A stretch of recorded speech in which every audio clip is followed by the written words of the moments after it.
सब लोगों का DT क्लासेस में बहुत बहुत स्वागत। मैं आपके सामने धर्मेंद्र प्रजापति।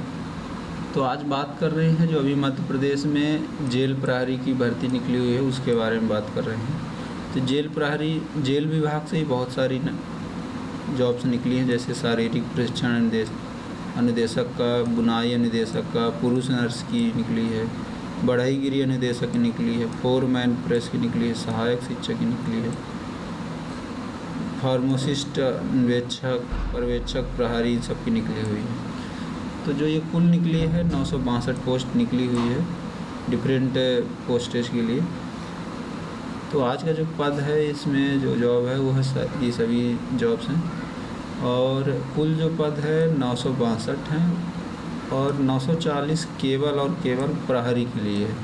प्रहरी के लिए 940 पोस्ट निकली हैं, और इसके लिए जो एजुकेशनल क्वालिफ़िकेशन मांगा है वो 10+12 मांगा है। किसी भी बोर्ड से 12वीं क्लास से अगर पास हैं तो आप ये एग्ज़ाम दे सकते हैं। इसके अलावा जो आवेदन प्रारंभ होगा 23 मई 2017 को होगा, और इसकी अंतिम डेट 6 जून 2017 को है। तो इस बीच में आप फॉर्म भर सकते हैं। और जो परीक्षा की दिनांक है वो 15 जुलाई 2017 से लेकर 14 अगस्त 2017 तक होगा, और ये पेपर जो होंगे डिफरेंट सिटी में ऑनलाइन मोड होंगे। इसके बाद जो इसका सिलेक्शन प्रोसीजर है जेल प्रहरी के लिए वो देखते हैं। तो इसमें पहले लिखित परीक्षा होगी, वो है कुल 200 मार्क्स का। इसके बाद साक्षात्कार होगा, और साक्षात्कार के साथ ही डॉक्यूमेंट वेरिफिकेशंस भी होंगे। जो हमारे डॉक्यूमेंट्स हैं 10th 12th cast, domiciles, different जो भी हमारे पास सर्टिफिकेट्स हैं वो सभी चेक होंगे।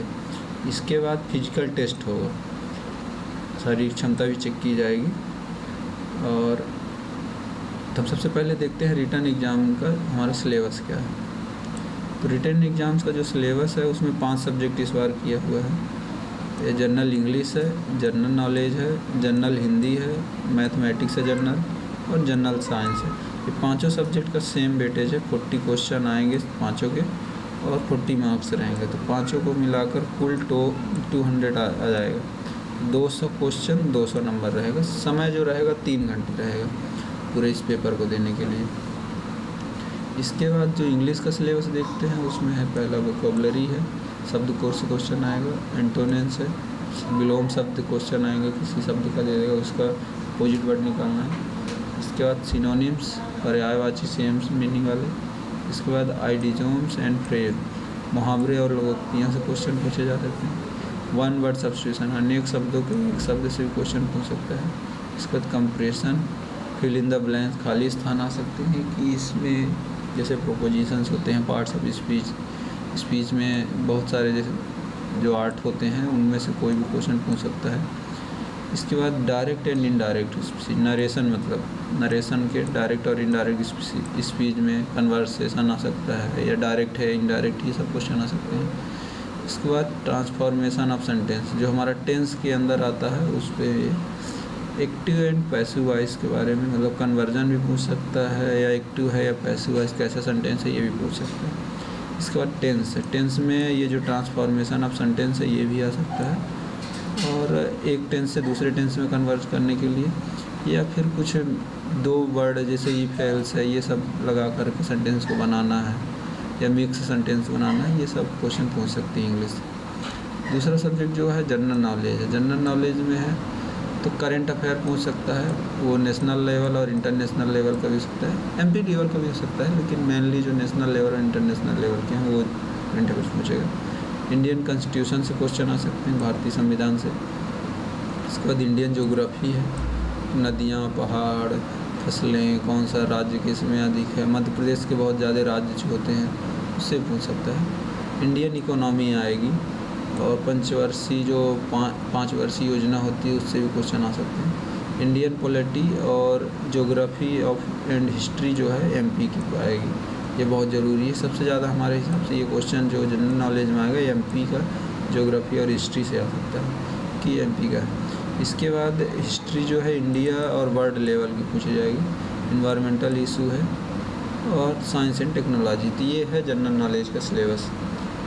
इसके बाद है हिंदी में है शब्दकोश से क्वेश्चन आ सकते हैं, इसका मीनिंग क्या है, और इसका प्रयोग करना हो सकता है। काल के बारे में 3 प्रकार के टेंस हैं, तो उसके बारे में क्वेश्चन। विलोम शब्द, पर्यायवाची और अनेक शब्दों के एक शब्द, ये भी क्वेश्चन।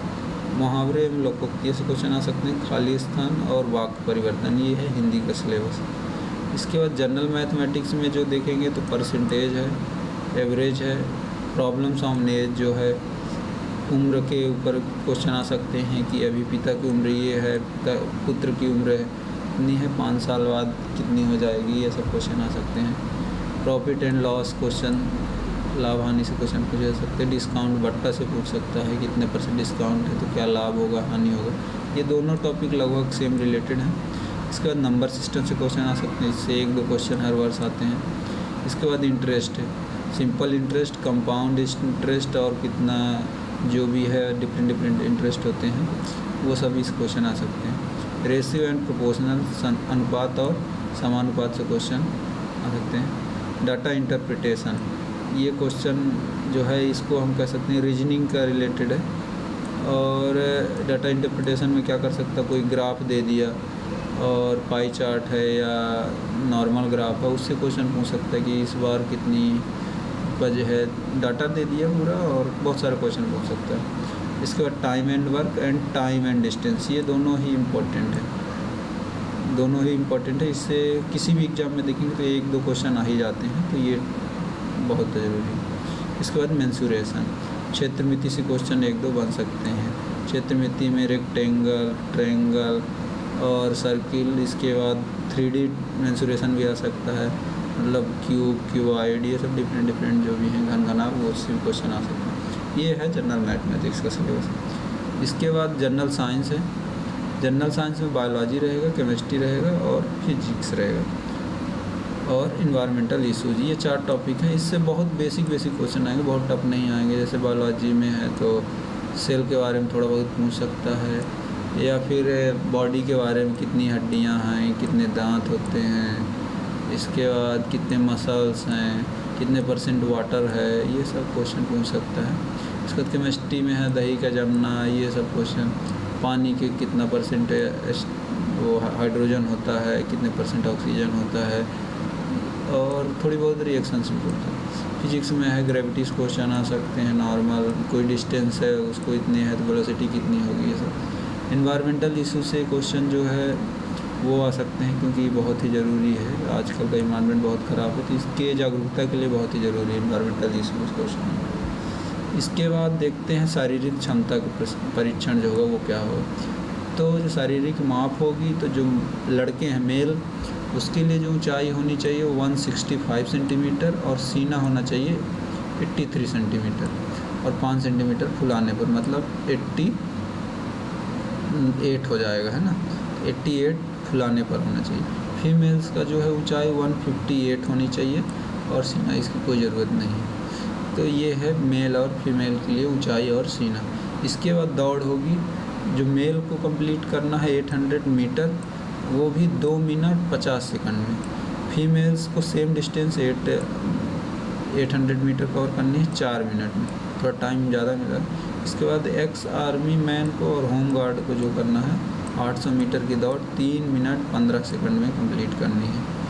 तो ये है मेल और फीमेल, और ex army man and home guard के लिए जो है दौड़ कंप्लीट करनी है 800 मीटर की। इसके बाद गोला फेंकना है, तो गोला जो फेंका जाएगा मेल के द्वारा 20 फीट का फेंका जाएगा, और जो गोले का वजन रहेगा, जो गोला लोहे का रहता है एकदम पूरा, वो है 7 किलो 260 ग्राम रहेगा।